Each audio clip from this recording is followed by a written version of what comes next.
thank you so much for being here. We are so happy to have our parents back on our campus. We haven't had turnout like this since 2019, so we're so excited to welcome you. Before we get started with the rest of the programming, I'm just going to ask if everyone could silence their phones. That would be appreciated. And I just want to go through a few logistics. So you may have seen a bunch of posters posted around campus. That's the schedule for opening days. And then also right beside it, you're going to see a blue poster. And just to draw your attention to that, it has QR codes. And what we've done is, in an effort to reduce the amount of paper and waste that we put out into our campus, instead of sending out packages, we're just asking you to use your phone, and you'll be able to receive all that information right on your phone, and then you can take it home with you as well. Directly after this presentations, we're going to go into Kamakani Showcase, which is really going to highlight all the amazing departments and programs that we offer at the school. And that's going to be at Kennedy Square, and we'll have some student ambassadors waiting for you outside to help direct you, but that's going to be over down there. And then directly after that, we're going to flow into a Komo Mai, which special dinner, and we're going to have your child's advisors there. There is an advisory list posted in Kennedy Square on the glass wall, you'll see. After that should end around 6 o'clock, and then we're going to go into what we're calling a hui ho, which means kind of until we see you again. So we'll ask the parents to say their kind of goodbyes to the students. The students will go back to the dorms, and then the parents will be able to go from there. So with that, I'm going to welcome our head of school, Mr. Fred Warner.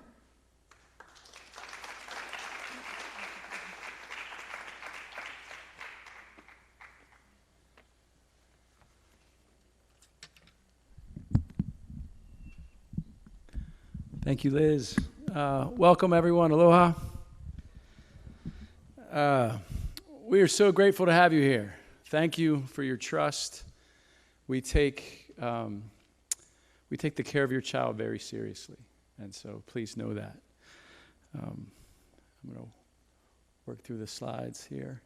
My name is Fred Warner. I'm the head of school, and this is my 28th year in residential life, 14th year here at HPA. And so the boarding program is something that's very, very special to me. I actually was a residential faculty member for 11 years in Carter Hall, where some of your children may be staying. And when we talk about our mission and we talk about exceptional learning opportunities, I truly believe that our residential program prepares our students to move on to college and in life. So some of my primary responsibilities now, I'll know your students. I'm the ref of the intramurals, whether it's wiffle ball or basketball. I'll see them around campus. I'll greet them here. I'll talk to them in this format. But my primary work is to support our administrators and faculty and staff to deliver on our mission, and then work with our board to ensure a bright future. So I want to use a little visual metaphor of the journey of high school or boarding school. And so we'll break it down a little bit for you. So first is the river guide. And if you take a look at him, he's happy, he's content, he feels good, he's confident. Why is he confident? He's confident because he knows what the river looks like. He's been down it before. He has a clear understanding. He knows where the dangers are. He knows where the eddies are, where he can be safe. Then here are his clients. Right? So they have a little more anxiety. They've never been on this journey before. They've never experienced it. Okay? So in some ways, our goal is to get you to go from the client, sorry, Jared, there you go. And then we're going to give you all this information today and throughout the beginning of the year with your students so that you feel like this when you leave. You're more of the river guide.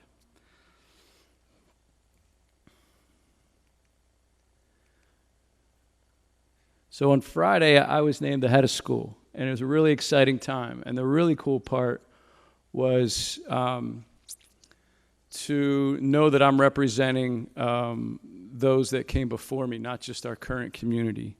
And HPA has a rich history. Founded in 1949 as Hawai'i Episcopal Academy by Bishop Harry Kennedy. and then changed over and came over to this campus in 1957 as Hawai'i Preparatory Academy. And our head of school then was a man named James Taylor, who served for about 22 years in that position. And he actually came from Choate Academy on the East Coast. Another thing that I want to point out, there's a couple things. This is our campus, our original campus, and that's what is now Carter Hall. So the one thing I always notice about this picture is there's no trees. And so how beautiful this campus is now compared to when it was more of pasture land back in the late 50s. The other piece, as you walked around, our buildings are very unique. And they're unique because the architect is someone really special here in Hawaii, Vladimir Osipov. He's Russian. His father was in the military, so he actually lived most of his life in Japan. And then he studied architecture at Berkeley. And so he is famous in Hawaii for basically using the elements and using outdoor space as the key to his structures. And Davies Chapel is like the crown jewel here on our campus, which actually should be open right about the middle of the semester for us. But all of our dorms, our original classrooms, were all designed by Osipov. Thank you, Jared. So I'll talk a little bit about our mission. I mentioned our mission. Next slide. Thank you. So there's 3 core elements, but it's really about one principle, and that's to provide exceptional learning opportunities in a diverse community, honoring the traditions of Hawaii. Exceptional learning opportunities are everywhere in our curriculum. So from residential to co-curricular, and of course in our classrooms. Community is really important to us. We have an amazing gift as a residential school to have a diverse community. And then you'll learn a lot about honoring the traditions of Hawaii. How we can honor this place at this time. It's amazing. Next slide, thank you. So our core values, these are really the ideas. This is the how. This is how we go about our work. And as parents, I want you to know that we want to have this common language because we use it with your students a lot. So integrity, respect, pursuit of excellence, and wonder are things that we anchor to, and they're the lens that we look through as we make decisions, as we have conversations with our students, and hopefully that we can share as we partner together. A few takeaways. So I share these with our faculty every year, and I also talk to our students about some of the importance of these takeaways. I'll highlight a few. The first one is seek first to understand. And so with my parent hat on, I have 4 children. One was a senior, one was a junior last year. A boy was a senior, a girl was a junior. So you can relate to the seek to understand. So first day of school, they come home and they have, once you get into the higher grades, you can kind of select electives. So they're actually both in the same class, different class periods, but same class. So I asked my son, I said, how was class? He said, great. I had environmental science. He said, we just take an exam at the end of the semester. I said, really? Just an exam? He said, yeah. I said, wow. So it's just all like projects and stuff. He's like, yeah. So about a half hour later, my daughter comes in. I said, how was your day? She's like, great. We had environmental science. I said, well, how was it? And she said, well, it's great. I said, well, is it true that there's only one exam? And she said, well, no. We have 4 tests spread out evenly throughout the year. And she said, but what I really like is we also have a quiz every week so we can really build our skills before we take the test. Right? And I looked over to my son. I said, Bear? And he said, well, yeah, I mean, we don't have any tests or quizzes this week. And I said, okay. So seek to understand. You may get a phone call that says, we don't have any food, or I haven't seen my teachers all weekend, or things like that. Just check in on that. Dig in a little bit deeper. As you know, there's always a version that our kids tell us that is true, right? He did have an exam, right? But he kind of left out the building blocks of that. A teacher at one of the schools I worked there, the head of school, used to say this, and I like to use it, and that's for parents. If you don't believe everything that your kid says about us, we won't believe everything your kid says about you. So let's agree to that. The second one is, or the other one, two I want to highlight. One is embrace the power of community. You'll see that today. We want to give you a bunch of resources so that you have folks that you can go to, that you can reach out to, whether it's in this room as parents or us as administrators or teachers or advisors. Know that there's a lot of folks that can help you and support you in this community. And lastly, is never worry alone. And so I'm actually going to go through the experience that you're doing right now. I'm taking my son to college next week. And so, your head starts spinning about what could go wrong. I would just ask as a parent, if you're laying in bed worried about something, don't carry that by yourself. Share it, either with someone in the community or certainly with us.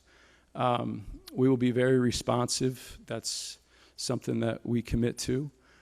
So if you have something and it can be anything from how does my kid get to town and back, or, my kid needs something for sports or whatever it is. If it's bothering you, offload it, and we will do our best to get you answers. Thanks, Jared.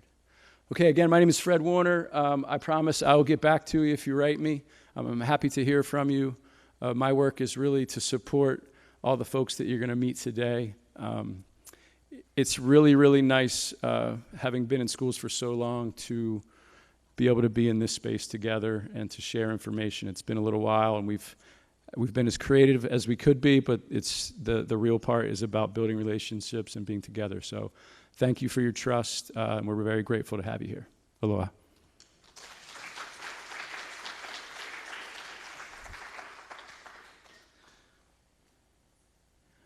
Well, I'm going to introduce, Kai Spencer is going to blow your minds on giving a sense of place. Aloha, Kai.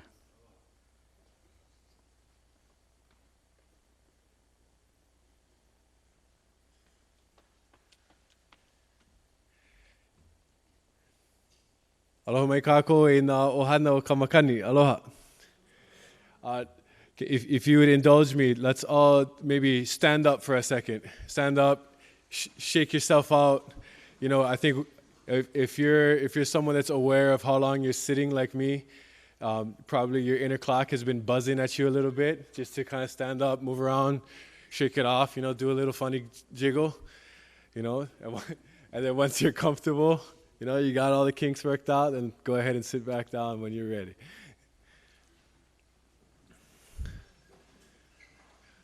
So my task here today is to try to get everybody to maybe learn a little bit more about where we are right now. I'm not talking about this theater, but about this place where HPA has been so fortunately situated, because it has deep roots and it has a lot of really good mana'o, a lot of really good thoughts behind it. And so with that, I'm going to share a little bit about sense of place. Let's see. Jared, is this thing not working? It's got some issues. Okay, cool. So that's a larger-than-life image of me when I'm not wearing a red shirt. And a little bit about me. I was formerly the Hawaiian language teacher just before my current role as po'okumu, or principal. I prefer to use po'okumu because naturally, as you can see, my most recent position was Hawaiian language teacher. So that's one way that I can maybe share a little tidbit of knowledge from time to time. And I think this is my 9th year. I say I think because, the first couple of years where, I was like scratching and clawing in a bunch of long-term sub positions and other things that I've kind of created. I hung around long enough to just kind of find something that worked. And then I became Kumu Olala Hawaii. Other roles that I have here, I am our strength and conditioning coach. So I work with many of our athletic teams. Chances are I'll be working with many of you to help you build athleticism in general in the weight room facility. And also in the spring season, I am also the head track and field coach. Call me cycle. There may be some truth to that. And it's all good because we're having fun together. Okay, mahalo, Jared. All right, so here's what I'd like to focus on today. So a little bit about Waimea. So if we look up at the top left, Waimea, many of you may have noticed, when you look at the address of the school, it says Kamuela. Have you noticed that? Yeah. Now, here's the best way that I've learned for the purpose of that. So does anybody know of any other island that has a Waimea? Yep. So I've heard Kauai. What else? Oahu. Oahu is a super famous Waimea surf break over there. And there is a chance, now I don't know for a fact, but there may be a chance that another island may also have a Waimea. So if you can imagine the confusion that our postal service might go through from time to time, especially if they're not looking very closely at the zip code, is which Waimea does this letter go to? So think if you're sending a care package to your child in a dorm and it gets sent to the wrong island, yeah, that'll be a drag. So one way to help alleviate some confusion is by honoring someone by the name of Samuel Mahuka Spencer. Samuel, when translated into Hawaiian, is called Ho'o Hawaii. When you take a term that is not Hawaiian and you turn it into Hawaiian, it's called Ho'o Hawaii, to make Hawaiian. So the name Samuel, if you boil it down and take it through the process, it goes Samuel, Samuela, Kamuela. And so that's how his nickname ended up being Kamuela. He was a very influential postmaster of Waimea here. So one way to help avoid some confusion is our post office adopted the name Kamuela to honor him and all of the work that he did.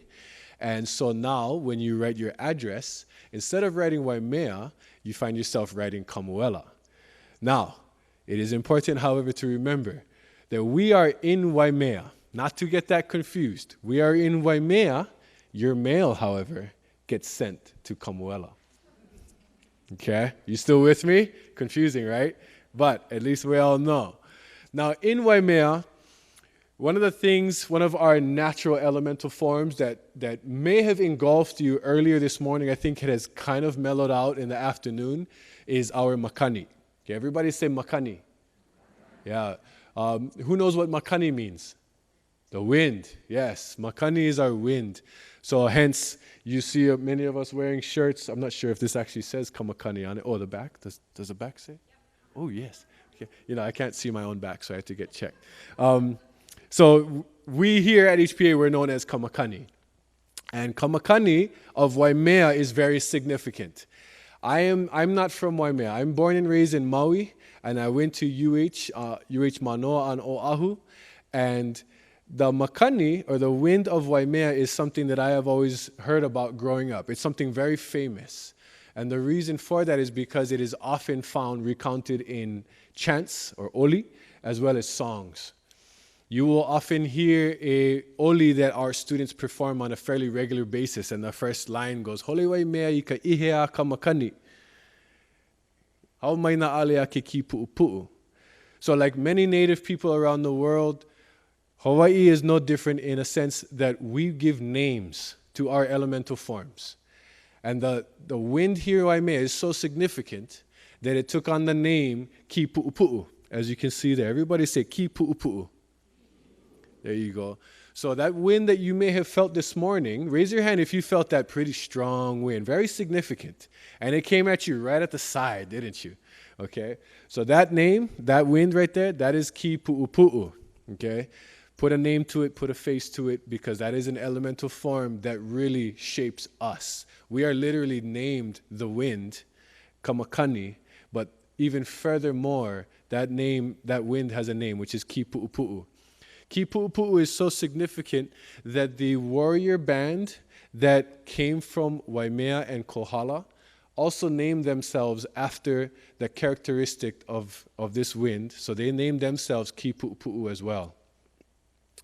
And the reason for that is because they wanted to embody that swift-moving, strong, powerful nature that the wind of Waimea has. So they were also known as ki pu'upu'u. Which is also the name of the rain, because they are dualistic. When it's drizzling and the wind is blowing, you will notice that the rain is not coming from here, but it's coming from here. and it stings you from the side, and you're like, wait, why is the rain coming from here when I see it coming from there? So it's a very distinct thing that all of our students learn to just live with and embody and make friends with, really. It's something that we know of. Now, this tree that you see here as an image is a depiction, is a good imagery of what Kamakani can do to the things around us. So in this case, we have an ohi'a tree. This is a tree that many of our seniors walk up and take a photo with at the start of every school year. So this tree is up on the pu'u behind us, pu'u la'ila'i.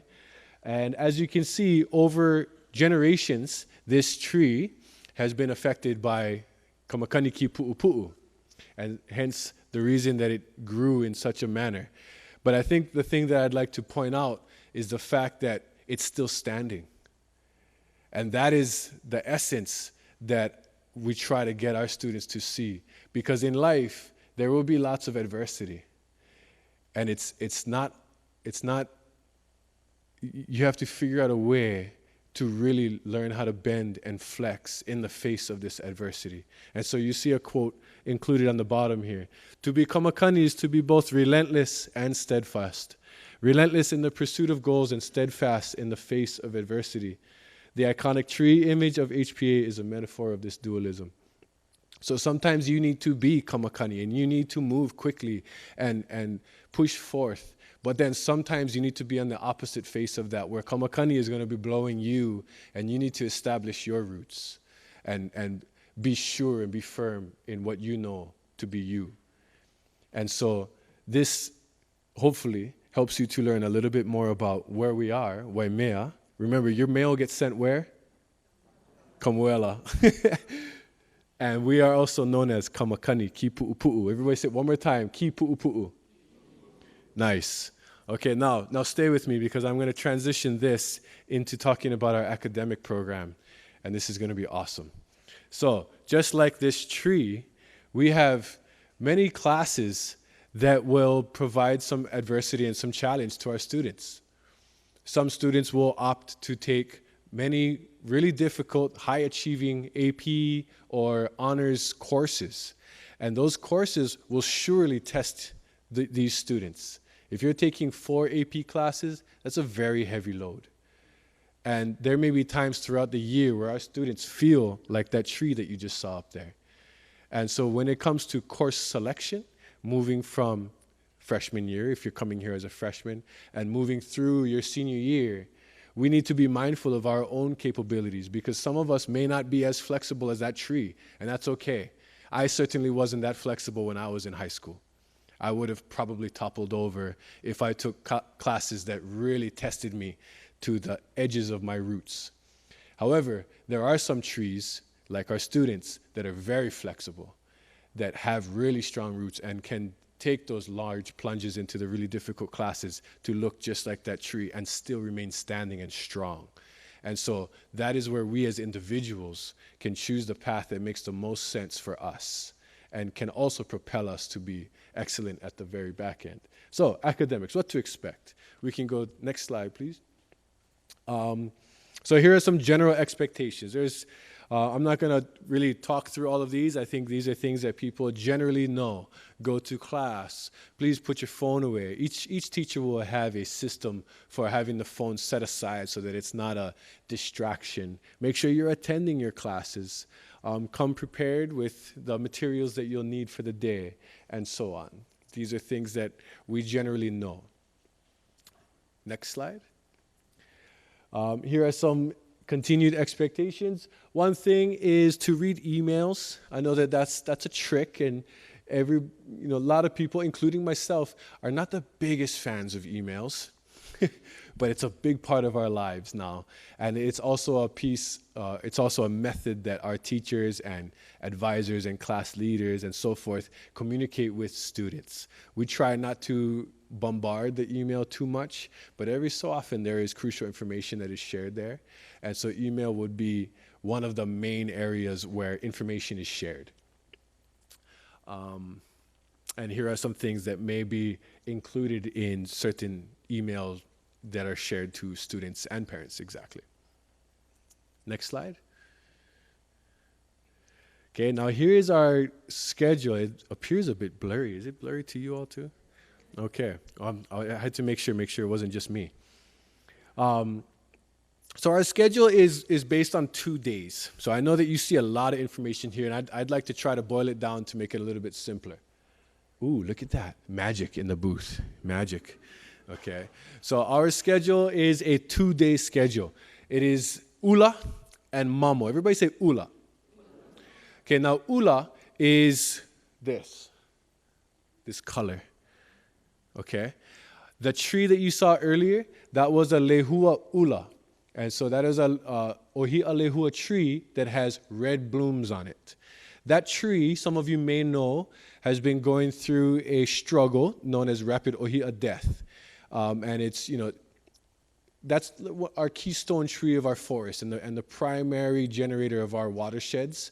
And so I wanted to try to find a way to honor the struggle that the tree was going through, while also the struggle that we as people were going through with this global pandemic that we've had to deal with in recent years. And so our schedule, our 2 days, are named after 2 of the more significant flower colors. The first one, which you just said, was ula. The next day is mamo. So as you can see on this Tuesday, it says mamo there. And lehua mamo is your yellow bloom. Okay? So those 2 days, ula and mamo, are your primary days. Ula, as you can see here, goes A, B, C, D. Mamo always starts with an open block of some kind. We can see here that there is assembly, and then you have E, F, and G blocks. Sometimes that assembly is a late arrival block where faculty are in meetings. Sometimes it's a class meeting block, and at other times it's open for things like clubs and student-led activities to take place. So you can see here that our blocks are 70 minutes long. We have a 15-minute passing time, which is a leisurely time for students to interact with others that maybe they don't see often in classes. And they can take those times to, of course, use the restroom, check in with teachers, do a variety of things.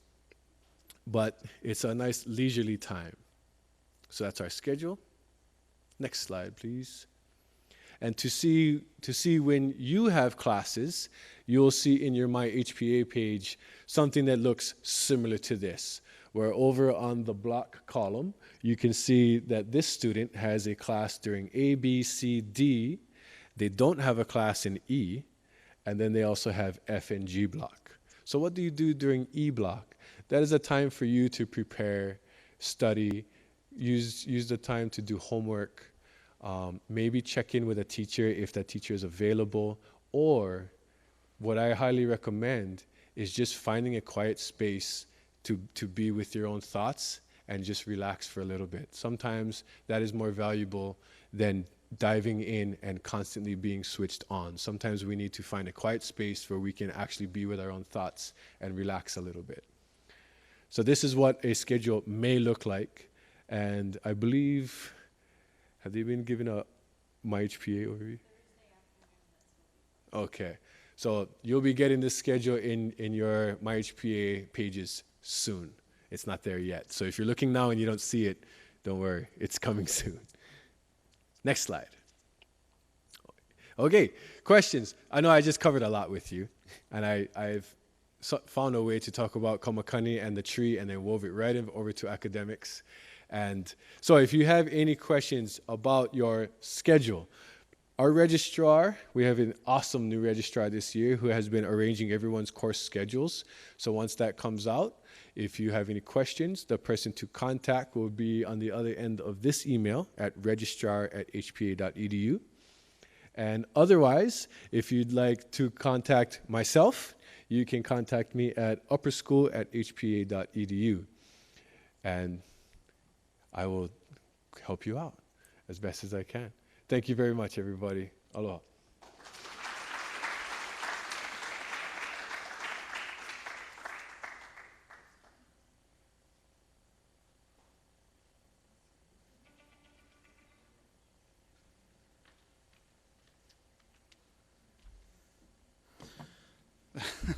I'm shorter than them. Hi, everybody. My name is Hamilton Ford. I Thanks, man. I am the Director of Residential Life. I'm not always exactly sure when I say how long I've been here. This is my 12th year during the regular school year. I also worked summer schools before that. And before that, I was a student here and a member of our boarding community. I am the dorm head in Robertson Hall. I've gotten to meet some of you this morning during move-in or over email over the last month or so. I coach boys and girls varsity wrestling here. And according to my nephew who came and visited this summer, I'm a very good sandcastle builder. So if you're looking for that. So what I'm here today to talk to you about is our residential life program. I'm going to kind of go fast through these parts because there's a larger point that I'd like to have time for at the end.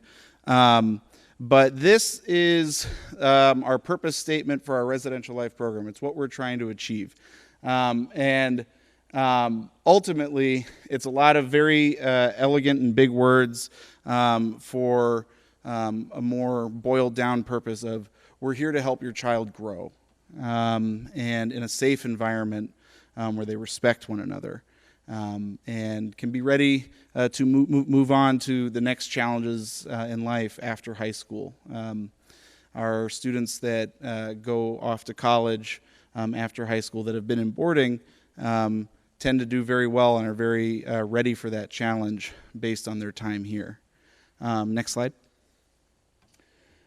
So in order to achieve that larger purpose statement, we've broken it into a couple of different goals. And there's one that I really wanted to focus on and just call your attention to, which is number 2, which is to develop competent learners who are independent, resourceful, inquisitive, and creative, and who are sophisticated and perceptive thinkers.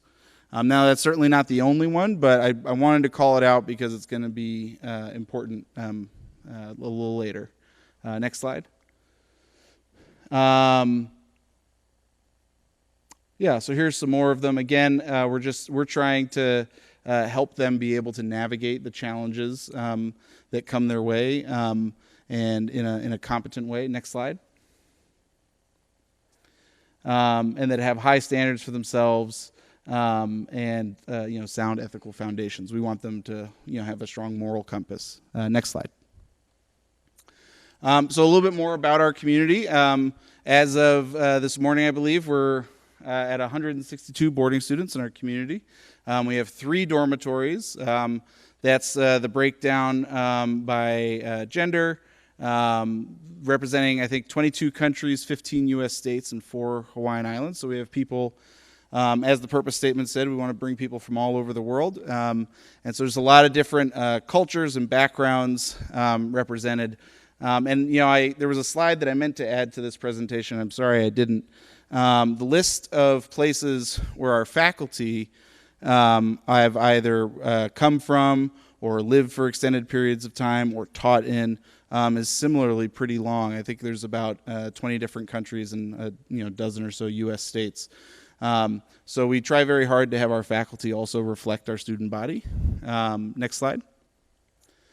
The dormitories are broken up this way. So Carter Hall is our all-girls dormitory. It's led by Miss Delaney Ross, who's a member of the class of 2012. There's about 52 girls in there. Forgive me some of these numbers if the math doesn't add up right. I was trying to update it this morning. Perry Fisk Hall, all-boys dorm, about 67. Dorm head is Dr. Mark Ravalia. He's been the boys dorm head actually since I was a student here. So he knows what he's doing very well. And then Robertson Hall is our co-ed residential hall. It's a little bit smaller. We've got about 43 students, and I'm the dorm head there. Next slide. And this is our general structure. And I wanted to point out specifically how it gets smaller, it gets larger as we get closer to your child, to our students. When we think about especially students that are joining a boarding program for the very first time, they're going to have a lot of questions, and that's perfectly normal and natural. And they're going to need support getting their feet under them. And we have a lot of different connection points for them to get help. And starting with, our dorm representatives are something that the students elect, and they help plan community events and work with me on policy changes in the dorms and upholding some of our traditions. The prefects you got to meet a lot of them this morning. They were the folks in the red shirts that were helping you carry your bags and get your children settled into their rooms. And there's about 2 of those per hall. Then we have dorm faculty. Each dorm has about 12 adults assigned to it, between a dorm head, a crew of faculty, and a nurse assigned. And between those 3 groups, in addition to just the other students, there's a lot of people that are there that are specifically trained and intended to be a support to your child if they're having any difficulties, or to help celebrate when things are going well. All of those groups ultimately report to their dorm heads, who help manage the individual building. And then I would say I'm more like a team leader for that group in trying to keep us all in alignment and moving forward. But also, when things are going wrong, we also have these supports in place. Like if something's not working at this level, then we go a little higher. We can go a little higher. Next slide, please. Every Monday we have curriculum meetings. We'll meet either as a dorm by their hall. We'll also break it down into smaller groups. We have what we call all-res meetings that we have in this auditorium. Those are a little bit more like announcement based and like, hey, spring break's in 2 weeks. Don't forget you have to do these things to pack up your, or to get ready to fly. And then, it got cut off at the bottom a little bit here. Something that was a long-time tradition at HPA prior to the pandemic and kind of had to go away just for logistical reasons was formal dinner. And this is a good example of something that I'll be working with those elected dorm representatives to bring back. Surprisingly, a number of our students, the majority in fact, really expressed how much they missed that opportunity. It used to feel like an obligation until it was gone, and then they realized they kind of enjoyed getting dressed up and having like a fancy sit-down dinner. So we're going to figure out how to bring it back. But these happen every Monday night. They kind of rotate through, so it's different formats depending on what the topic of discussion is. Next slide. And in those meetings, they always cover one of these 5 topics. So health and wellness, character education, relationships and living in community, academic success, or just general life skills. Next slide. Just to give you an idea, I don't expect anyone to memorize this at the moment, but we do have time carved out each night for academic work. They're in classes until about 3 o'clock in the afternoon. And then they have their after-school sports or varsity sports that go until 5 or 5:30. Dinners 5:30 to 6:30. They have some free time. And then at 7 o'clock, we all head back to our dorms. It's sort of like curfew. They check in. They've got 45 minutes to hang out with their dorm mates or maybe do a load of laundry, take a shower, ask their friend about the math homework or whatever it is. And then from 7:45 to 9:25, we have study hall. There's a 10-minute break in the middle there, so if they want to make a snack or something, they can do that without disturbing anybody else. And then 9:25 to 10:15 p.m. is what we call quiet hours. So if your child is done with their homework, they don't have to stay in their room and pretend to keep working. They are free to do other stuff, but we ask them to keep it quiet enough that they don't disturb the students that do still have work to do. So kind of maintaining a library-like environment so that the people that have more work that night can get it done. 10:15, we're back in our own rooms. 10:30, lights out. And so that's every Monday through Thursday. On the weekends, it's in dorms at 10 o'clock. So we'll have activities around campus, usually some combination of having the gymnasium open or a movie night in here or a fire, lighting up the fire pit and roasting marshmallows or dances or karaoke nights or stuff like that just around campus. Next slide. In terms of safety, here's some other things that it's important for you all to know. Our dorms are alarmed, And so at that lights out time, the alarm is set, and at that point, nobody from outside can come into the dorm, or nobody from in the dorm is allowed to go out at that point anymore. The alarms come down at 5:30 in the morning, so some students like to get up early and go for a run on the track or work out in the weight room or at the pool. But from 10:30 to 5:30, the doors are alarmed. We do have campus boundaries, obviously, but as I'm sure you've noticed as you came in, the fences are not 7 feet tall with barbed wire on them. They're pretty simple, and so there is a fair amount of trust that students will stay on campus. In the evening, that perimeter shrinks a little bit. If there's an event, like an activity happening in a different part of campus, like the gym, obviously they can go to that. But otherwise, we ask the students to stay in the general vicinity of the dorm and that field that sits between the three of them. That's kind of like the hangout spot after dark. We do have a security officer patrolling campus 24/7 and can respond in the event of an emergency.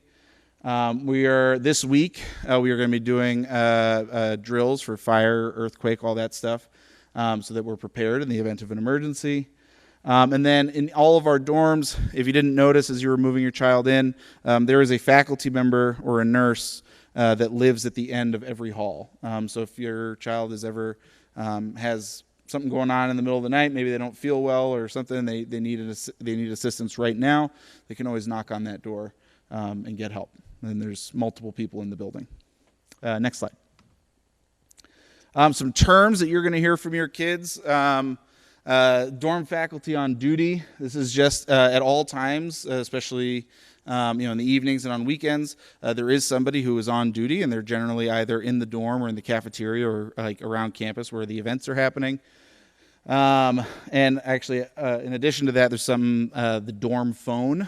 You might be asked to call the dorm phone. Each of our dormitories has a cell phone assigned to it. And if I'm on duty in Robertson, I have that phone until it's Miss Watson's turn to be on duty. And when we meet up for me to say that here's what's going on, I hand her the phone, and now Miss Watson is on duty. So, and that stays with us overnight. If you're the late night shift person, it sits on your bedside table, and then the next person picks it up and carries it with them during the class day. So we always have that available. Check-in, these happen, this is a face-to-face check-in where we account for every student. It's usually 7 o'clock on a school day. On the weekends, there's a morning check-in, an evening check-in, and then at 10 o'clock, we make sure that we've got everybody in. The big five are major community rules that need to be adhered to, and we'll make sure that we talk to your students about them thoroughly. Students will make plenty of mistakes, I'm sure, and learn in a healthy way. But we do have 5 rules that really do need to be abided by. It's things like do not lie, cheat, or steal, no harassment, bullying, or fighting. No illicit substances, improper leave, and don't tell any of the students, but I'm blanking on the 5th one right now. And then sign-outs, that's like if they want to spend the weekend with a friend off campus, whether it's a day student or one of the on-island boarders, signing out with them. Tech collection is something that happens for our freshmen. So every school night, Sunday through Thursday, before lights out, freshmen are required to turn in their laptops, cell phones, tablets, gaming devices. We lock them up at night to make sure that they're getting their full hours of sleep. Upperclassmen that struggle in these areas can also be enrolled in it, but all freshmen are automatically a part of this program. And then meal duty, every student at HPA has a work program. It's usually about a half an hour of work a week, half an hour to an hour. And so a lot of our boarding students will be a part of the cafeteria crew helping at breakfast and dinner. So your child might say, oh, I have meal duty, I got to go. Next slide, please. Aura is an important program. You've probably already gotten emails. I know all of you have gotten an email from Ms. Ganley, who runs student travel and student leaves. She's great. And as the year gets going, as your student wants to sign out and do stuff, they're going to need to have this up and running, and so are you. This is a leave management system, so Again, using Miss Watson as an example here, if I want to sign out to go spend the weekend at Miss Watson's house, I put in the information into my Leave app, into the Aura app, and then I say submit, and that information now goes to my parents and Liz's parents for them to be like, yeah, that sounds good, approve. And now we know all the parents are on board. And then once those are approved, it goes to Miss Ganley, and she says, yep, looks good, approve. And then it gets scheduled, and before they leave, they can activate it, and then we know where they are, you know where they are, and their hosts know that they're coming. So there's that. There's the daily check-ins. And then there's like little stuff for signing in and out. If we have a home basketball game and a student wants to go attend that on a Tuesday night, they have to sign out. So then when we're trying to do check-in, we can account for them. Thanks. Next slide. Okay, so some things to expect.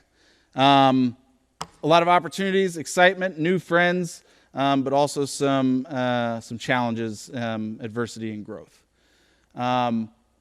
There are a lot of opportunities. We're a small school, and we need your child to participate, and it's good for them to do so. And you know, in terms of our core values, with wonder, being curious, appreciative, and content, high school is an excellent time to try new things. We want them to wonder, and we want them to try it. With integrity, we don't want them to just be themselves. We want them to discover new facets of themselves. If they don't try anything new, then they're not really going to grow in that way while they're here. Next slide. There's going to be hard times too, right? Especially for students that this is a new environment for them. The challenges that come up, like Mr. Warner mentioned, eating in an institutional cafeteria is always going to have, it's a skill, and it comes with challenges. Or learning how to navigate living with somebody that you just met, or missing home or your dog. These are all perfectly normal challenges, or not necessarily, agreeing with every single rule. But we can be respectful when disagreeing. And we can always try and do our best. And so here's where I want to come back to that second goal about independent learners. Next slide. We have a lot of support systems in place. Like I mentioned earlier, we have at the bottom here, with the widest base, we have student leaders, prefects, and their peers. Above that, we've got the residential faculty and their advisors. There's health services and counseling, which students are always welcome to go see. There's learning support for students with diagnosed learning differences. And then there's also administrative support through dorm heads or myself. And so all of these things are in place and eager and willing to help. And like Mr. Mix said to the international families earlier, we don't want, we're not trying to stack the deck in any way to unnecessarily challenge any students, but challenges are good, and it's how we grow.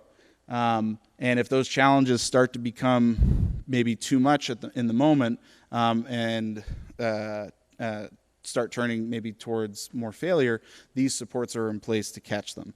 I've just spent the last week with our student leaders, working with them and training them, and sort of our motto is trying to create a community that's a safe space to fail a little bit. We always it's okay to try something and not be good at it, because you're going to be safe, you're going to be able to bounce back from that, and we're gonna try the next thing.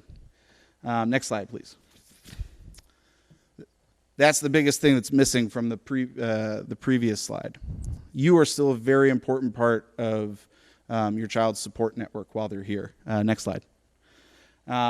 Even from far away, they're going to reach out to you. They're going to call you. They want someone to confide in. When they had a bad day, they want somebody to gripe to.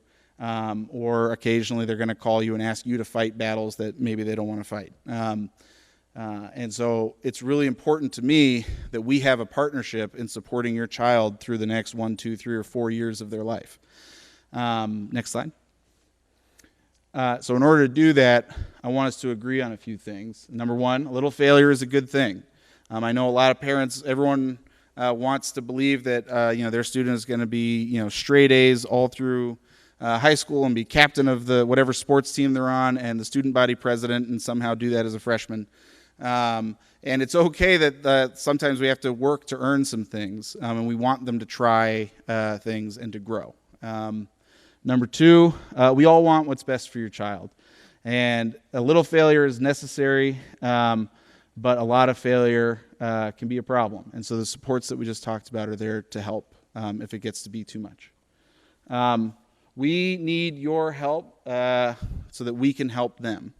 And so what I'm going to ask to help make them independent learners is that when they do call you and they have a complaint, of course, we are here to help, and I would like your help in directing them to us, right? So when they have something that's bothering them, I would really appreciate it if the first question that you ask them is, which adults at HPA have you talked to about this?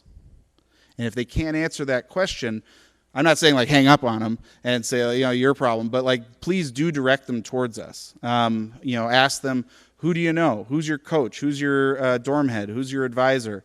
Have you talked to them about it? And push them towards starting to develop that independence where if something's bothering them, they seek out those resources because it could save a lot of stress on your side and it helps us develop that healthy relationship with that student too. And then ultimately, this is all about teaching them how to fish, right? Rather than just always solving the problems for them, is like giving them the skills so they can start to solve problems on their own. So when they go to college, they're truly independent and able to manage. Next slide. So that's what I'm hoping. Do you have any questions? Yes. Mm-hmm. Mm-hmm. Mm. Yeah.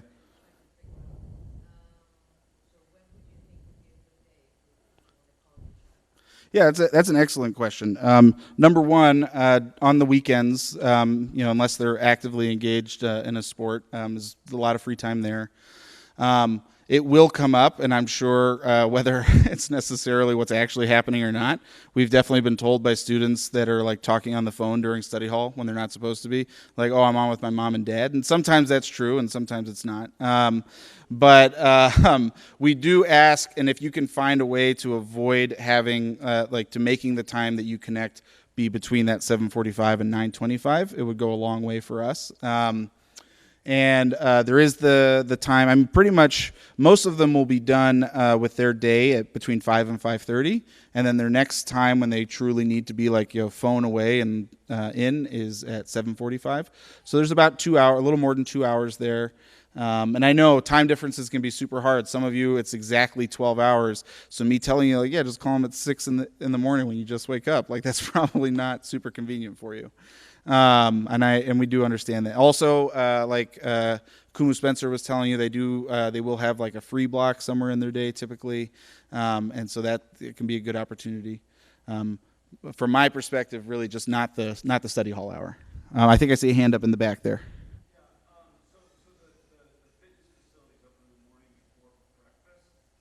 Yeah, yes. So we have a faculty member that opens it, I think, from 6 to 7:30, Monday through certainly Monday through Thursday, and then we kind of have a volunteer sign-up basis for the other days of the week. Yeah. What about the block time?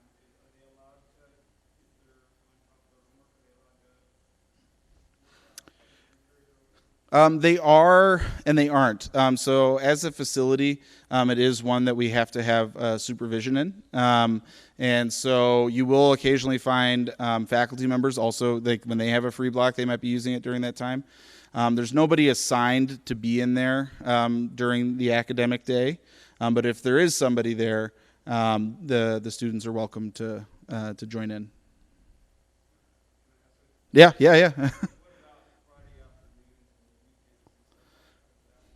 There are times when we deliberately put it on the schedule, hey, here's a time when the gym's going to be open.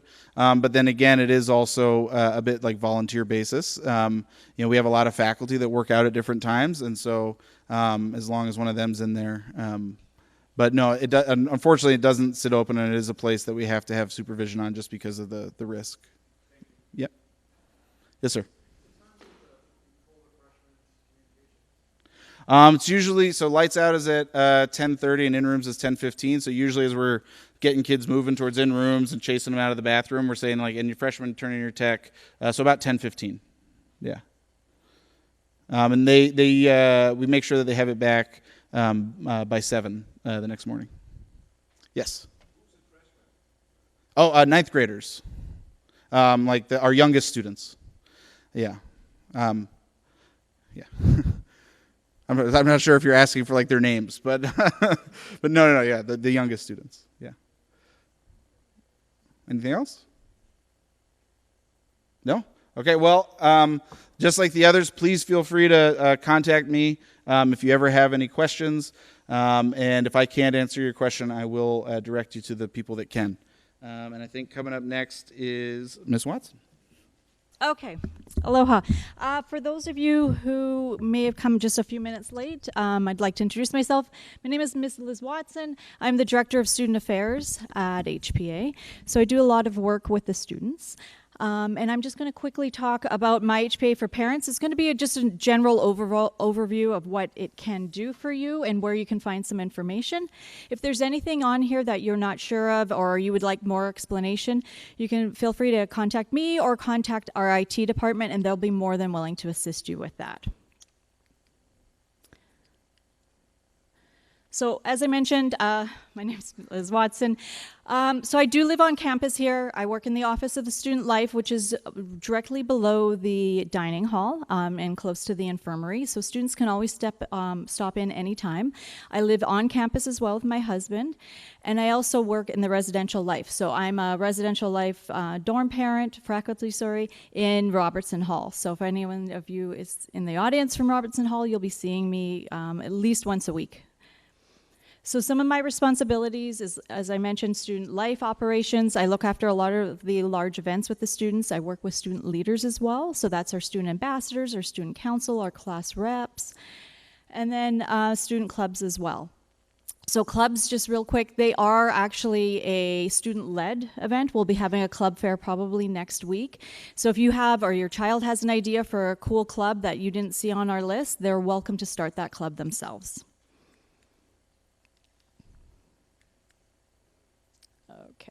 So what can My HPA do for you? It really has quite a bit of information in it to help you out. You'll be able to fill out registration forms. You'll be able to update your contact information, view your child's schedule, see if there's any absences, all that kind of information. So it's a top place to go and look for everything related to your child's education at HPA. The big thing is, too, the calendars, which we'll get into, but that's something that I recommend everyone check back regularly. We do update it often, and if there's ever a change in the schedule, that will be noted in our calendar as well.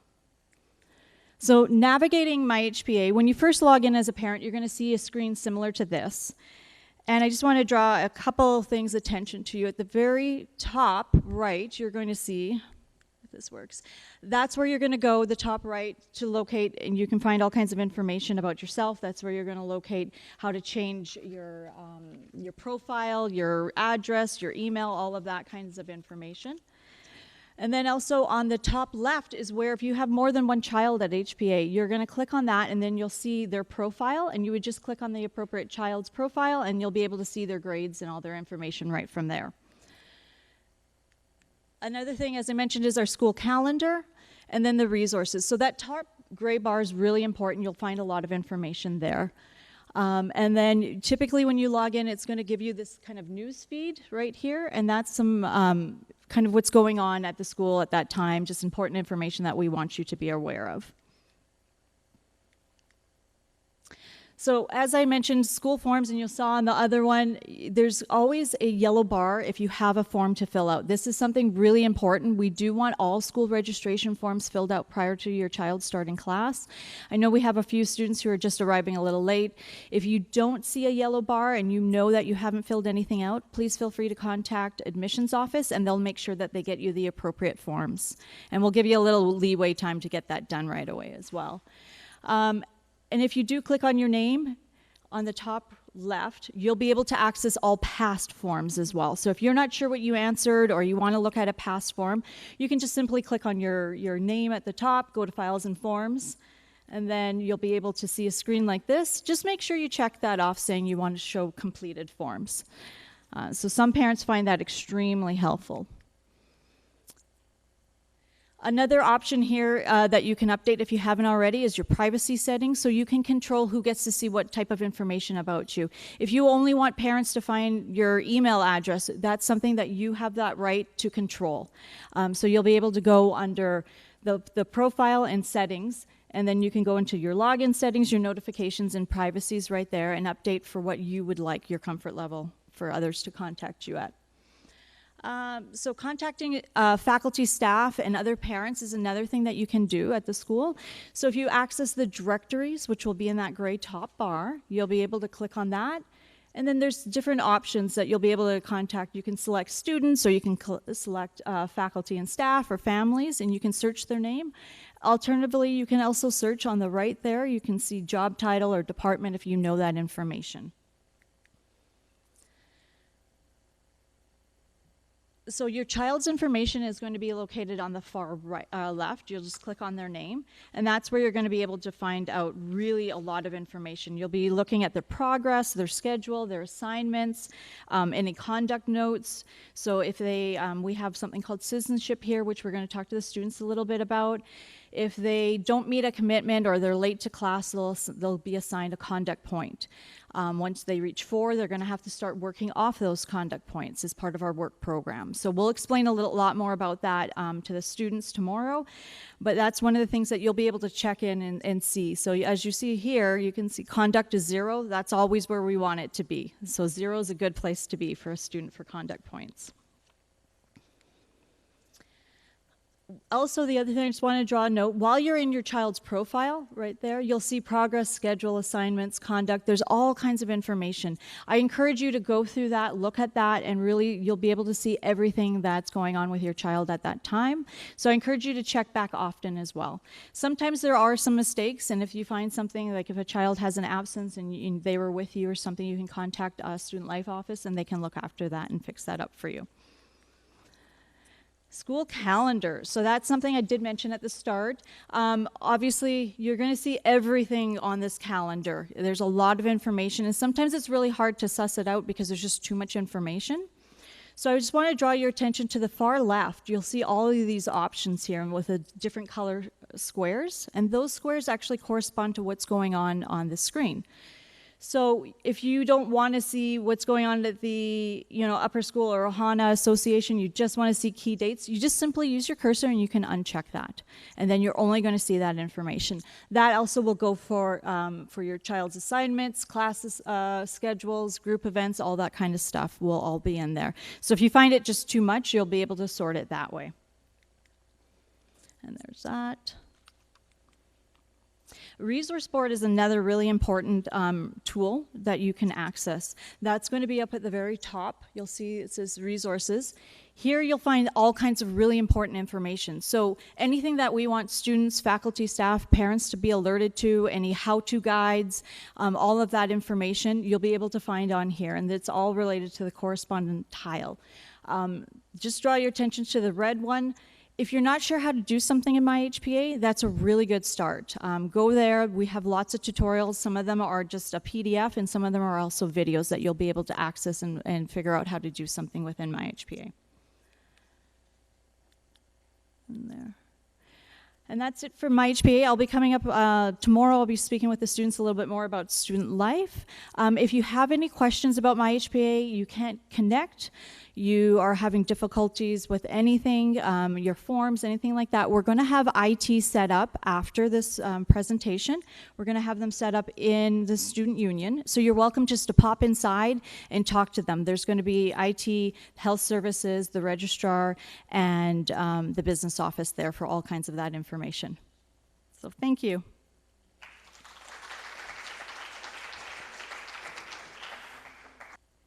Hi, everyone. My name is Victoria, and I'm the controller in business office. And basically, this is my 7th year in the HPA. And I used to be a dorm parent and also dorm head for Robinson. And I'm also a class 2026 parent. And my main responsibility is oversee the accounting systems, Kamakani Cash, and also the tuition management system. And managing the tuition, payrolls, and accounts payable and accounts receivable. So today I want to talk about there's two main financial systems you will face in HPA. One is the BlaBla tuition management system that handle the tuition part and also the preset charges like tuition insurance and student accident plan. And the other major system is Kamakani Cash system. So basically it's a cashless payment system for the students, and also employees are using it too. And this is the main interface of Kamakani Cash online. And that come with students and employees log in, and parents also get to log in to review students' transactions, and also they can make payments, make deposit to the account. Basically accept the ACH that you gotta have a US bank, and then also it accept credit card, but it does charge a 3% fees on the credit card. So for international students, the parents probably want to do wire transfer directly to school. They can also do flat wire to school directly. And this is also the place students can pull out their the car ID to do the scan.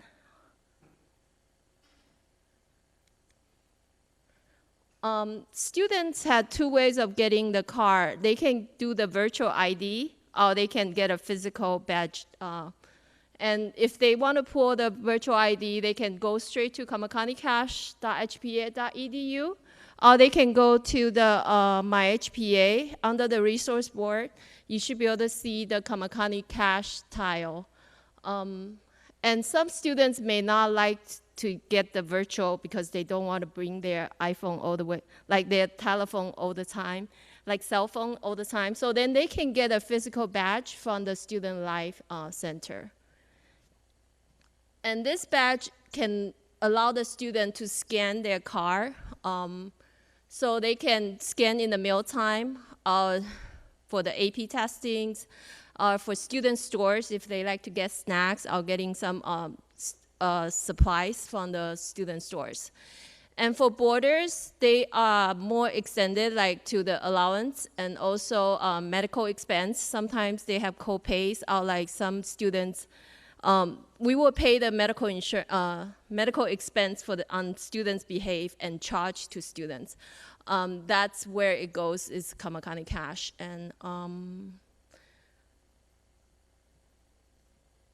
And sometimes we upload the charges because they are after facts.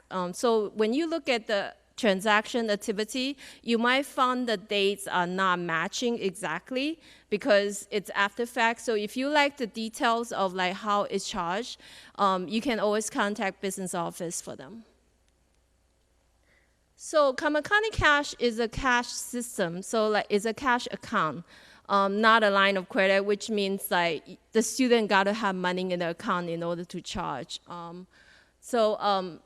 Before they want to make a purchase, they need to have money. Otherwise, they will get turned down, especially when they go to the bookstore, want to get a snack, then they can pay with the cash if they cannot use Kamakani Cash if there's no balance in it.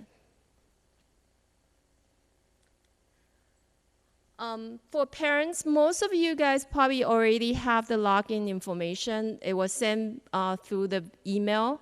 If you don't, let me know.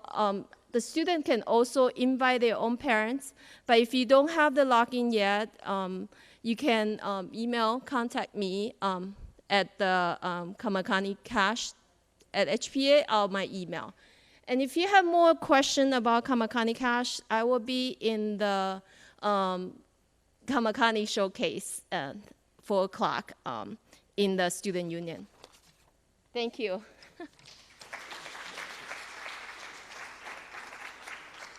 My name is Steve Perry. I might show that up here. Does that say that? There it is. I'm the athletic director here at the school. Welcome. I hope everybody's enjoying the start of your HPA experience. It's quite a busy time for all of you, I know. Just a quick recap. One unique thing we do here at school, one of the many unique things, in the afternoon is everybody is involved with an activity, sport, here on campus, and from about 3:30 to 5 or 5:30 every day. And it's a cool time for the kids to unwind, get out of the class, and work up a little bit of a sweat, and have some fun with their teammates around campus with different activities.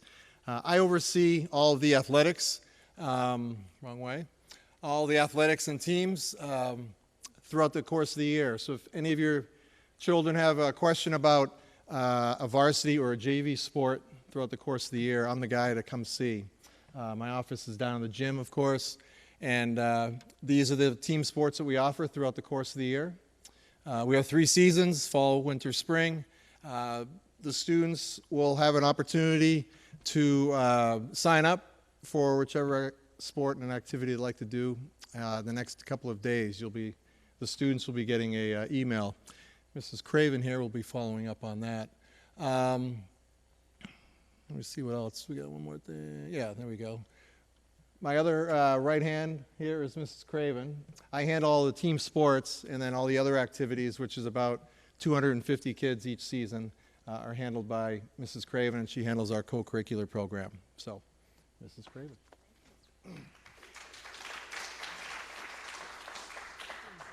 Hello, and thank you.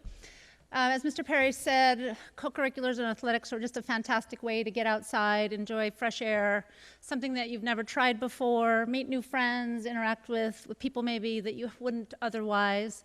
And so we try to offer, sorry, up or down? Pointed at you. Yay, there we go. Thank you. We try to offer a range of things that hopefully will interest everyone at some point. As Mr. Perry said, we offer 3 terms. We are aligned with the BIF sport seasons, so we all kind of transition together, meaning we go from one season to the next. This is not exactly what we'll be offering this fall, but this is an idea.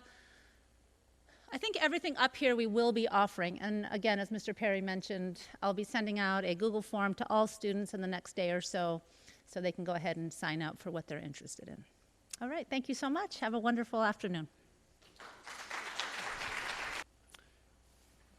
I'm going to help everybody out a little bit with some student support overviews. And again, you get a chance to see me. I've introduced myself earlier. Hi again. So let's go ahead and dive into some of our student support services. So first of all, health. We have an infirmary here, so all of the students that will be in the residential halls are very well taken care of with our nurses that are here on staff. We do have nurses that live both in and around the dormitories, and they're always ready and available if ever a student is feeling sick or unwell. And as we all know very well, COVID has been amongst us in recent years, and it's like, it still finds a way to rear its ugly head every so often. And so we try to make sure that the students are very well taken care of with our nursing staff, and they really are the angels of our school in our recent years. And I really don't know what we'd be doing without them, because they are truly awesome. Next, we have an advisory program. So all of your students have an advisor, and the advisor is the main point person for your student to go to if ever they have a question about pretty much anything. Ooh, I hear some chuckles because the person in the picture over here is sitting right up in the front, who you'll meet later. Great teeth, great teeth. Yeah, so similarly, parents, if you ever have a question about anything and you're unsure of who to contact, make sure the advisor is your first person. Go ahead and contact your advisor, and if your advisor doesn't know how to help you, they'll at least know who to ask. So consider the advisor as your main point person to ask anything that you may be seeking out. And the advisor also takes care of the student from freshman year all the way through. So that's really the person that gets to know each of their students really well, and they have a good idea of their interests, of their class and academic aspirations. their sport interests, their hobbies, all of that stuff. The advisor is really the person that we know as the central hub of information for each of our students. Next, each advisor, each class, they have the heads of each class, which we have our class leaders and class deans. You don't need to necessarily memorize all of the names that you see up here. You can try. However, it's a lot of information, and these are people that your students will get to know very well in the coming days.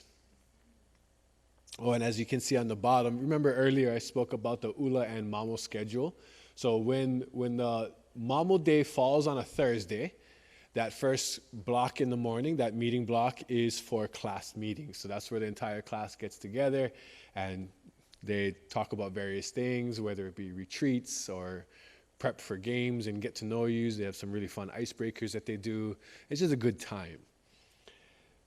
Next, we have our learning support.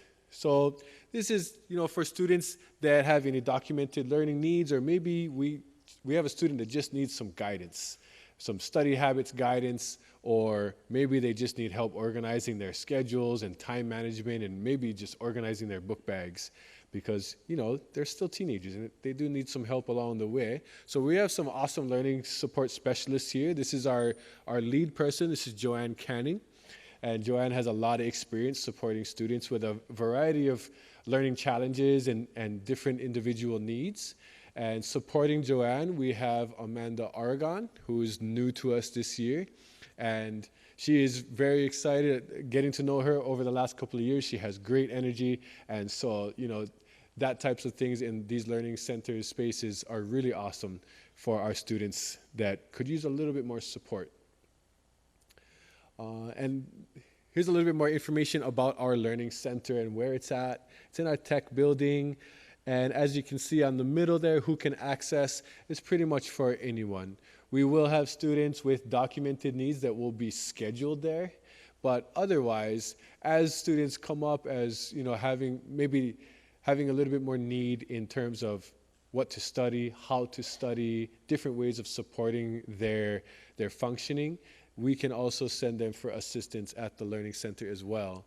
And so as you can see on the bottom, some common supports, there's study skills, executive functioning strategies, study hall, and also peer tutoring. That's something that has actually really done well in recent times, where maybe this would have been me. I need a little bit of math help. And so our learning specialist will then find someone that might be a good pair for me and pair me up as a peer tutor so that I could get some assistance. Again, any questions? I know I just kind of blasted through that. But if you have any questions about our health services, we have that awesome team of nurses, our nursing angels that I mentioned earlier. To contact them is infirmary@hpa.edu.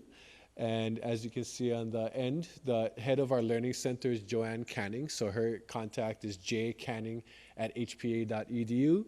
And then as I mentioned earlier, if you have any questions at all about anything else, use your advisor, use your student's advisor as your first person of contact. And that person can be found on My HPA once all of that is published. Tiffany Freitas, I'm Steve Furchner. A little bit about myself. I'm starting my 16th year here at HPA as a counselor here. I just got this really cool clock in recognition of 15 years of service.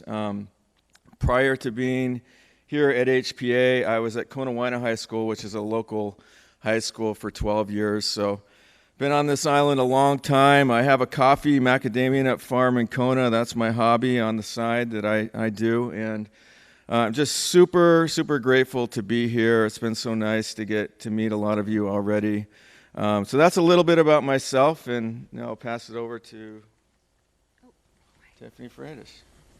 Aloha, my name is Tiffany Freitas, and I've been here at HPA for 5 years.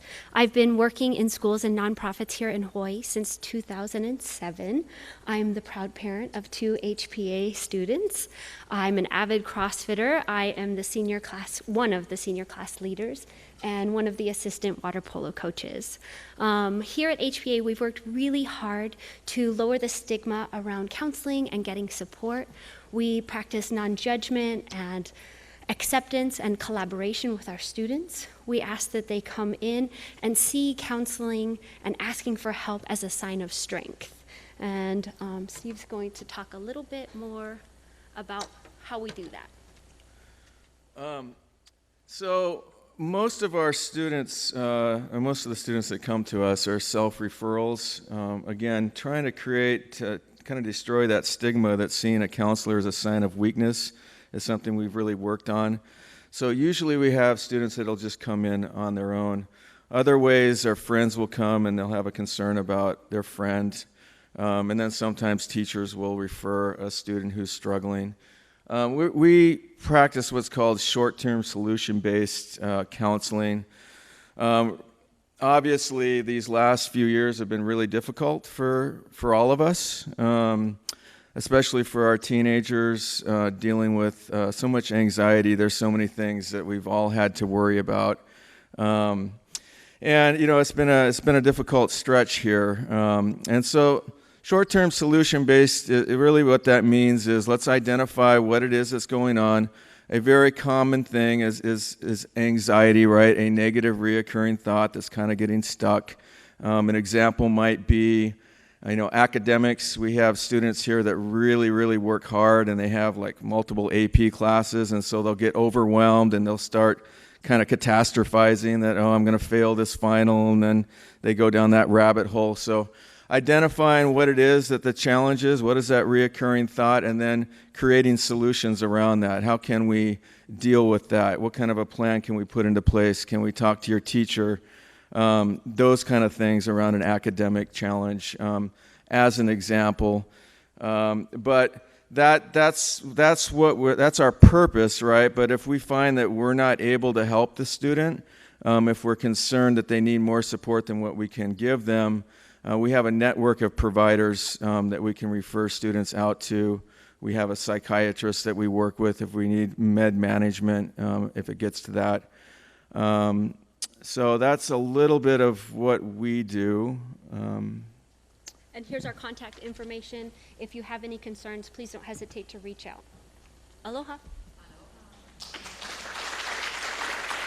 Hi guys, we're the college counseling team at HPA. My name's Andrew Kelsey. I'm starting my 26th year at HPA, and I have a 4th grader named Dylan.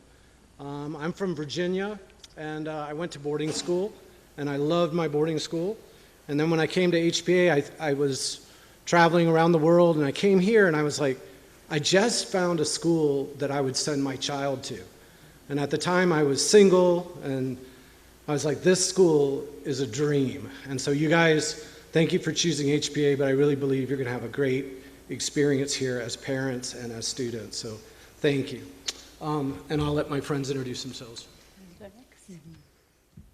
Aloha, everyone. My name is, maybe I don't need that. My name is Cindy Montgomery. I'm the second college counselor here at HPA.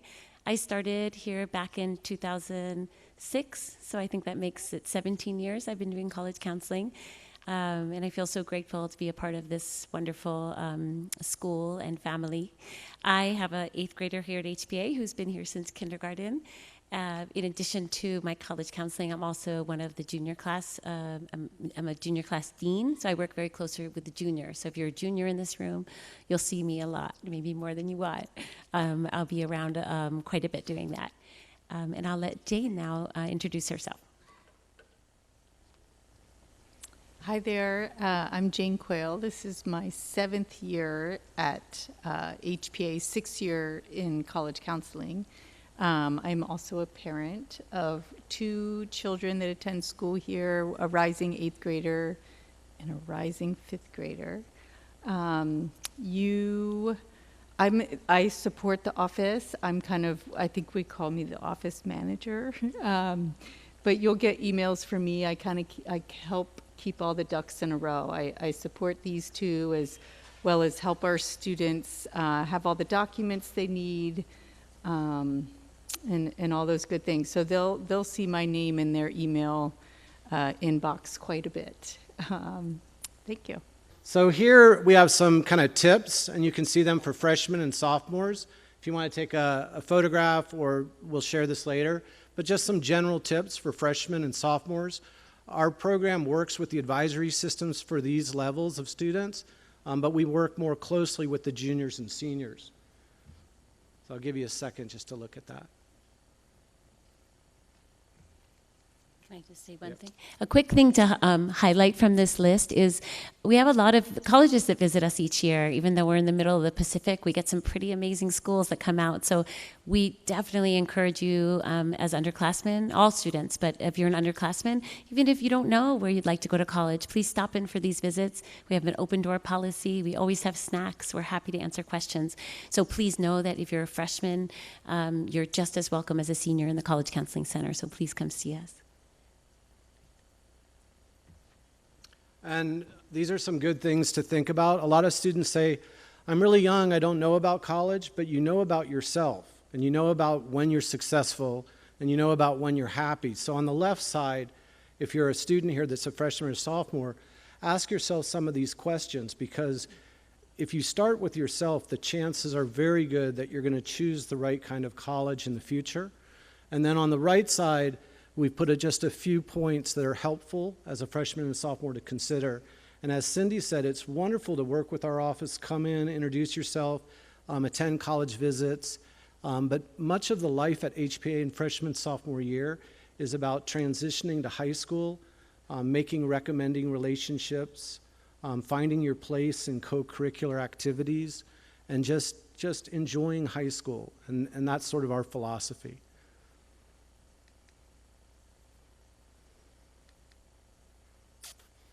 Juniors and seniors, that's when our program becomes more formalized. So can I see a show of hands? How many junior families do we have in the room today? Okay. And how many senior families do we have? Okay, so on Friday, we're actually going to work with juniors and seniors in smaller groups this week.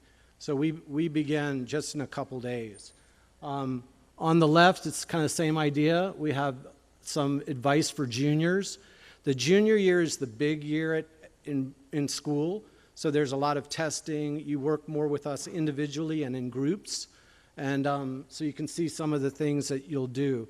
The junior year in many ways can be more important than the senior year, because as much as you take care of in the junior year, that's less that you have to do senior fall. And most of our students are finished applying to college before winter break, so there's only one semester of your senior year for most students. Would you like to add anything? Sure. If you are a senior family in the audience here, or a student, please don't worry if you haven't started on your process. We do front load it for juniors. So if you're a junior here in the spring, we'll start many of the parts of the application, but we can easily catch you up if you're a senior. So just please come see us. You can schedule a meeting with us when we meet you on Friday of this week, and we're going to start some hands-on things with the juniors and seniors this Friday in our office. Yeah, all of the seniors, we hope for you to have an appointment in the first week or two of school. So don't be shy. Just come in and say, I'd like to have an appointment, and we'll get you scheduled. Cindy was talking about this earlier.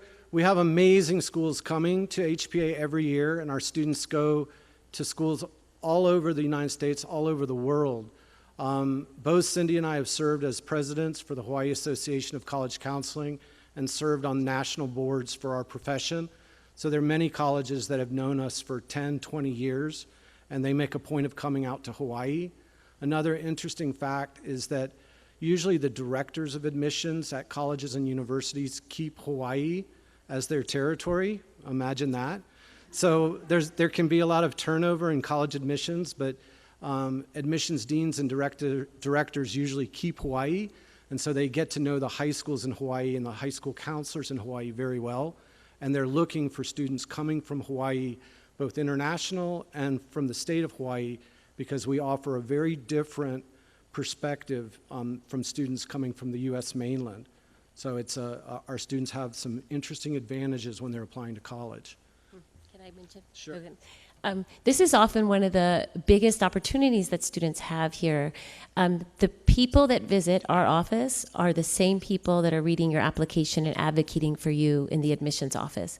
That's huge. Think about that. They're going to be the ones that are going in and saying, I met this student when I visited the school and I had a really great conversation and they were focused on such and such. So don't lose this opportunity. The visits are at lunchtime at a time that you'll be free. We only use half of the lunch period, so you'll always be able to eat and also come to the college visit.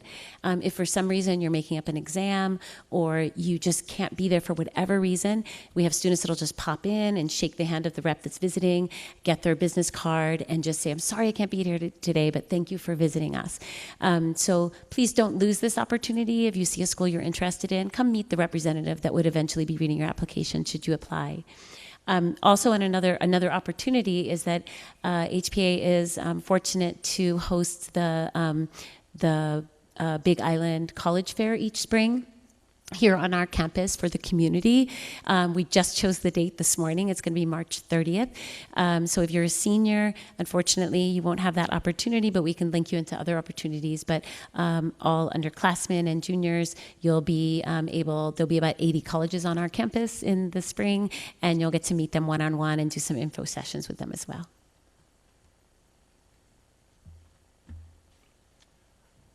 Standardized testing, fortunately, has become less important during the pandemic, and many colleges have said that they're staying test optional. So during the pandemic, because of access, many colleges dropped their SAT and ACT requirements, and for the foreseeable future, it looks like this will continue. So students that test well can use tests for college, and students who do not feel that test scores reflect their true ability can apply test optional. And we've seen wonderful results with students choosing to apply test optional in the last 2 years. So we're happy that more students have this opportunity in the coming years. Having said that, HPA has a very strong testing program. We offer test prep free and also test prep for different fee structures. HPA does not benefit from any of that. We just provide opportunities for students that want test prep. And then we are a test center for all of the tests so students don't have to travel anywhere. So for us, the whole sophomore class takes the PSAT in October. They're already registered. All of our juniors take the PSAT in October as well. And then our juniors in the spring are all pre-registered to take the SAT and the ACT.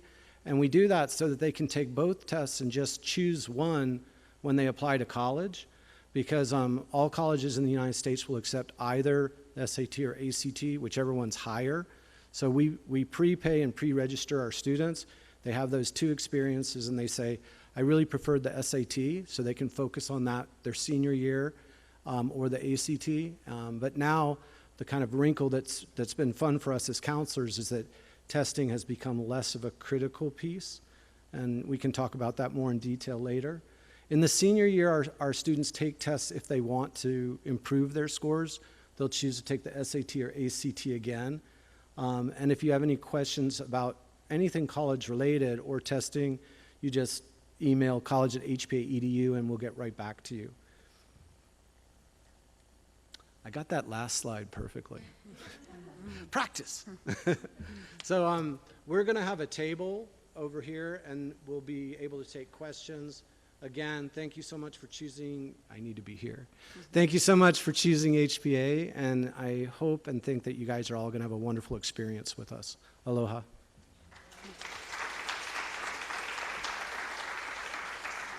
Welcome, everyone. My name is Crystal Sebastian, and I am the Upper School Health and Wellness Coordinator. I teach freshman health and wellness. So who are my freshmen? Raise your hand if I get to teach you or your children. Wonderful. I am also a proud parent. I have a rising senior who was 1 when I started 17 years ago, and I have a rising sophomore. I also teach an upper level elective. And let's see, I'm the freshman dean, so I'm really going to be working to help transition the freshmen. So if you are a parent or a freshman, please introduce yourself. I'd love to get to know you. And I love teenagers. So I realized I have been working with only teenagers since getting my master's degree, which is over 30 years now. So that's really my cup of tea and what I love. Congratulations. I want to echo what I heard my colleagues say on choosing HPA. It is an incredible place to learn. And your students are about to embark on really an epic adventure of self-discovery and learning and growth. And we're going to go on this amazing voyage together for the next however many years we have your child. And I just wanted to start by reminding you that it won't always be smooth sailing on the voyage, but at the end of the voyage, it's always worth it. So I just graduated my 4th round of advisees. So 4 times now I've been an advisor that went from freshman, sophomore, junior, senior. And so it's so wonderful as faculty to see the growth that transpires over those 4 years or as many years as we have your children. And what we chuckle about and love and what the students reflect on is how much they've changed. They'll go, do you remember when I was a freshman? And we'll say, of course we remember. And so I think just anticipating and appreciating that there will be challenges and there will be some struggles along the way can be really helpful. So keeping that in mind. Let's see what happens when there we go, awesome. So the struggle is real. I really want to honor that. Your kids are going to complain. They're not going to like every meal served in the dining hall. They are going to have some real challenges ahead. And so we don't want to minimize that, and we want to really know that it is difficult to be in this phase of being an adolescent, growing up, and in high school. Anybody want to go back to high school? No, right? A couple of us. I actually had an amazing high school experience, but there's no way I would go back. This picture is taken in Waimanu Valley. It's one of the many outdoor program adventures that happens annually where students are invited to go hike up and down, back up and down into the second valley of Waimanu Valley where they camp for 3 nights. And it is incredibly challenging and incredibly rewarding. So I just thought it was a great example of this. And yeah, I don't know that I had anything else about that. Oh, there you go. But what we know is that when they get out of their comfort zone, that's when they grow, that's where the magic happens. So even if they're saying that they don't love their first roommate they ever get picked with, it's okay. Right? Because what we're going to do is ask them to do things, meet new people, be challenged in ways that are different, take risks that are different, and so just wanting to make sure that's what HPA is all about. So that can be a helpful guide to you when they are saying they're tired or struggling a little bit. That would be normal. And, oh, Jared is like anticipating my needs. I love it. There we go. And I'll just give you a quiet second to read. This is one of my favorite books called The Gift of Failure.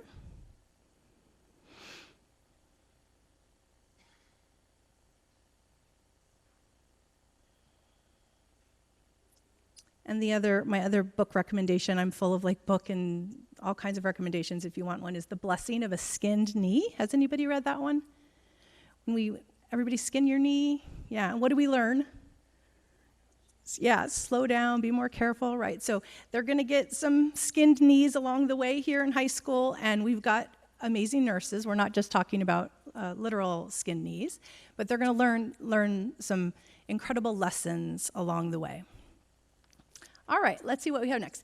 I wanted to just briefly remind us all that in high school, our students are going through adolescence, and so I thought it'd be kind of fun to just recap. Adolescence begins at 12, and any guesses, it's okay to be wrong. When does adolescence end? 60, I know. Sometimes it feels that way. Any other guesses? Don't be afraid to be wrong. 19, 18, those are real typical guesses. 24, 25, right? So the answer that most people will say is 24. Although it's a little bit later for boys. So boys take a little bit longer. And what is signifying the end of adolescence? Independence is one of the goals for sure of adolescence. But how do they know? Why did they choose 24? What's happening at 24 or 25 for our boys? That's right. Their brain is done developing. right? So it's not just these two random numbers. So I think it's really important to remember that our adolescents and our teenagers and your children are going through a time of tremendous growth, and that very last final part of their brain that's going to finish developing is that prefrontal cortex, which is responsible for what? Anybody know? Jeff? Decision making. Yeah, your kids might make some bad decisions. Anything else? Yeah, impulsivity, control, self-control, wise decision-making, weighing pros and cons, organization, all that tough stuff. So it's easy for us parents, I am a parent, to get frustrated with our children, like, why are you doing it that way? It's so much harder. Like, why haven't you figured that out? But even when we graduate your children, please take a look at where they will be on the adolescent continuum. They are still going to enter college, finish college in that phase of adolescence. So we have to be patient with our children, and please be patient with us, because sometimes it's easy for you to be like, I gave you my child and they're still not turning in all their assignments on time. And if anybody figures out how to help them do that, let us know. But we're going to be part of the support team supporting and guiding your children on their journey. All right, next slide, Jared, thank you. All right, so true or false, lobsters have an adolescent phase. Anybody think lobsters go through adolescence? Jeff Link, Stanford alumni, HPA alum, Stanford University, says no. What about hummingbirds? This is like first day of freshman, nobody answers. At least she's saying, I don't know. It's okay to not know, thank you. And what about leopards? Yes, all right, we're going with leopards.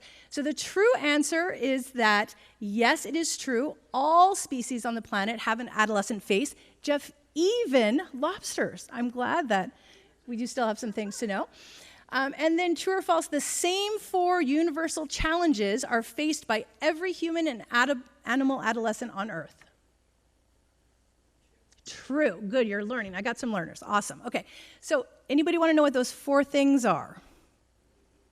You're supposed to be like intrigued. Yes, tell me what the lobsters and the leopards have. Any guesses? So just thinking, I heard independence earlier. What else? Risk assessment. Great. Survival.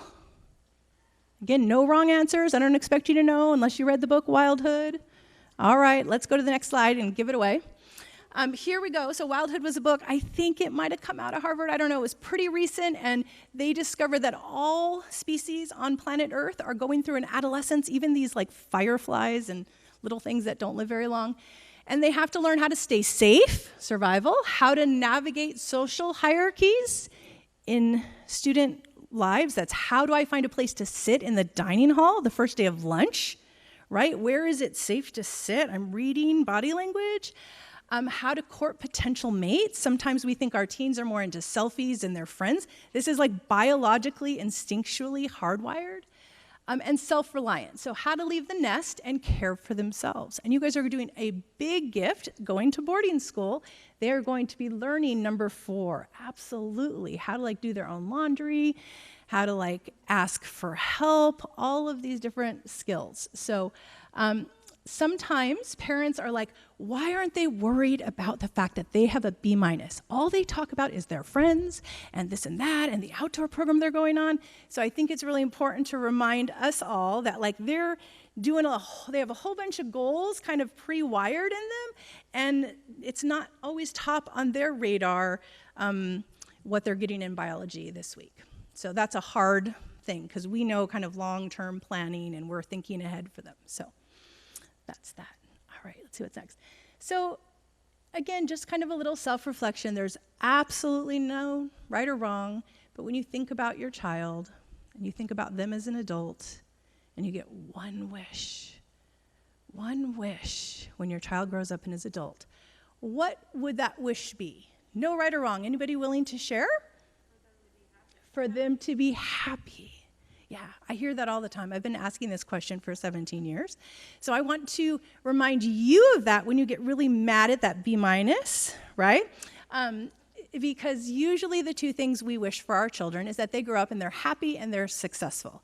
And we do happy kids really well at HPA. We work really hard at having fun, and we have a lot of fun with our kids. And so we'll talk more about that in the next slide. We absolutely know that it has been proven that it's not like being successful leads people to be happy, but exactly the other way around. If you don't believe me, you can look up Sean Anker, The Happiness Advantage, tons of research.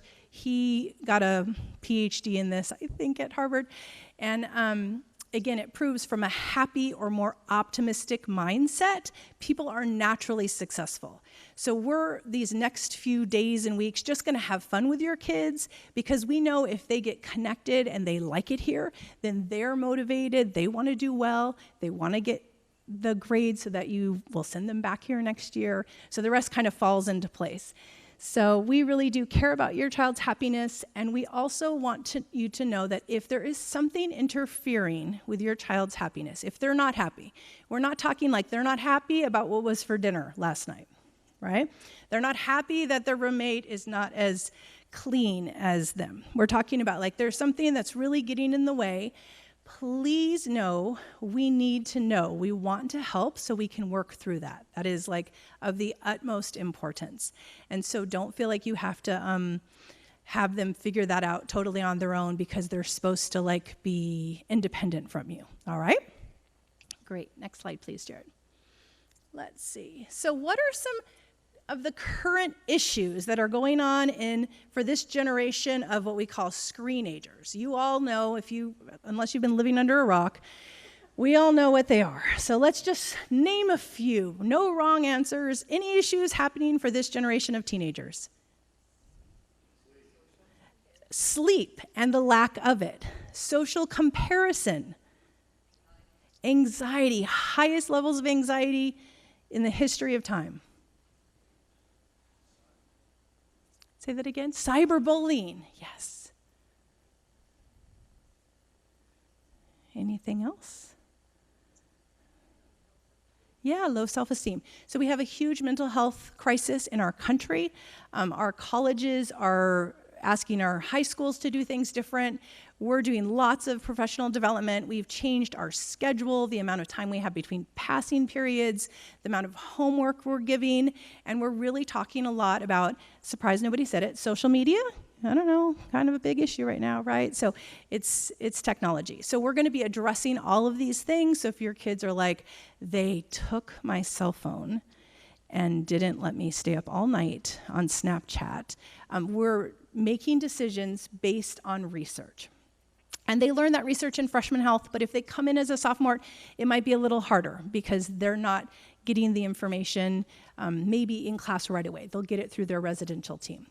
All right, next slide shares just a little bit about, sleep and research. Let's see.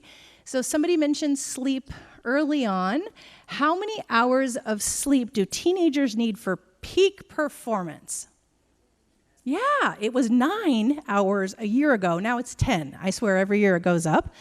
But I say 9.5, right? Not because it's like 9 to 10, 9.5. So that's the sweet spot. Again, they have an AP exam. They're taking the SAT. They're running cross-country meet in the morning. Not every day do we have to be on for our peak performance, but it's really important our kids sleep. So again, just know that that's kind of front and center in a lot of our decisions. And if your kids have been staying up till 2 in the morning, the dorm might feel like a bit of an adjustment where there's like, we have to be in our rooms and there's lights out and there's all these things, but we know how kids thrive and we just have to kind of get them on that plan. The other thing that is different from maybe your homes is just kind of the research is very clear about unrestricted technology use and maximum amounts of social media time.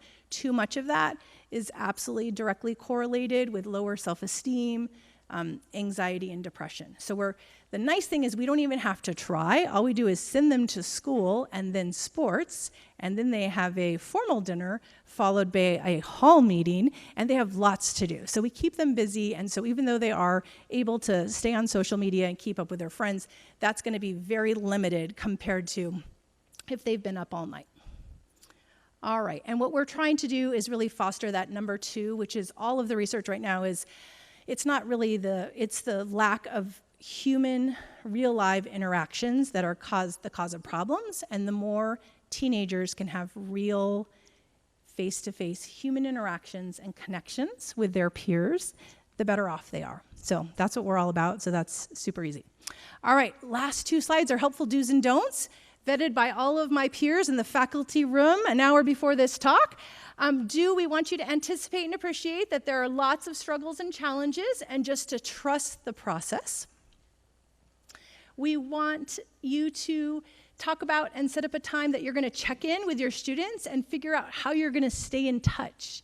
So maybe you want your teenager to email you a paragraph at the end of the night, a few nights a week. Maybe you'd like them to just text and check in briefly before bed. Maybe you want to do FaceTimes or a long phone call on Sunday afternoons. So have a little bit of a plan that can be flexible. And then we want you to communicate and collaborate with your child's advisor, their dorm parent, their coaches, and their teachers. We want to ask you, relationships are a two-way street. So the faculty and students have a good bond and relationship here. So students, as you're getting to know your advisor, you can ask them where they went to high school or college, or what sports did they play in high school. They're not going to think those are personal questions. They're wanting to build a relationship with you. And it's so important to collaborate. I would say that's the big one in terms of not holding back and collaborating. And please let us know if your child is stuck or unable to advocate for themselves.